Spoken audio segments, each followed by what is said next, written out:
Do you talk to God or are you just talking at Him? Think about it. Prayer isn't a one way monologue, it's a powerful two-way connection with the Creator of the universe. If you have never thought of prayer this way, let me show you why it's so much more than you realize. Prayer is not just asking for things, it's a conversation with God. Imagine trying to have a friendship where you only text someone when you need something. That's not a relationship, right? Prayer works the same way. It's how we connect, listen, and share life with God. Philippians 4:6 puts it this way: in every situation, by prayer and petition, with thanksgiving, present your requests to God. Prayer is both giving and receiving. It's pouring your heart out to God and allowing Him to pour His truth into you. So, why pray? Because it's the key to your relationship with God. Prayer is how we stay close to Him. Imagine a soldier in battle, fully armed, but no communication line with their commander. That's what life is like without prayer. Ephesians 6:18 tells us, pray in the Spirit on all occasions. Why? Because prayer is the power that activates the armor of God. The belt of truth, the shield of faith, the sword of Spirit, they all depend on prayer. Without it, we're just wearing armor with no strength behind it. Jesus didn't leave us guessing about how to pray. In Matthew 6, from verse 9 to 13, He gave us the ultimate model, the Lord's Prayer. It's not just a prayer to memorize, it's a guide to how we connect with God.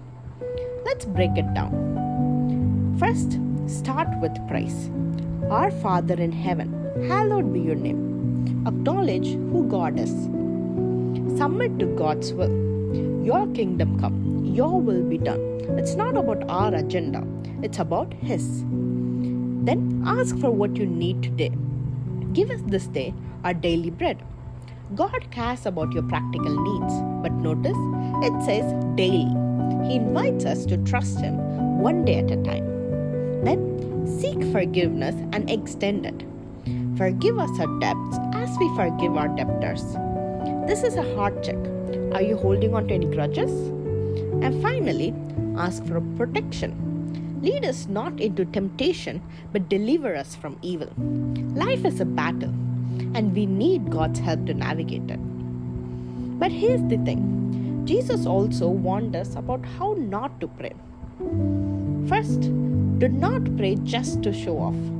In Matthew 6:5, Jesus says, do not be like the hypocrites who love to pray in public to be seen by others.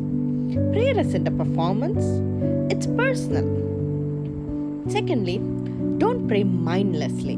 Matthew 6:7 says, do not keep blabbing like pagans, for they think they will be heard because of their many words. God isn't impressed by long, empty prayers. He wants your heart, not a script. And finally, don't pray only for worldly things. James 4:3 warns, when you ask, you do not receive because you ask with the wrong motives. If your prayer are just a wish list for money, success, or comfort, you're missing the bigger picture. Here's the reality. If you're only praying for the fleeting things, but not for wisdom, truth, or the Holy Spirit, you're focusing on the temporary things instead of eternal things.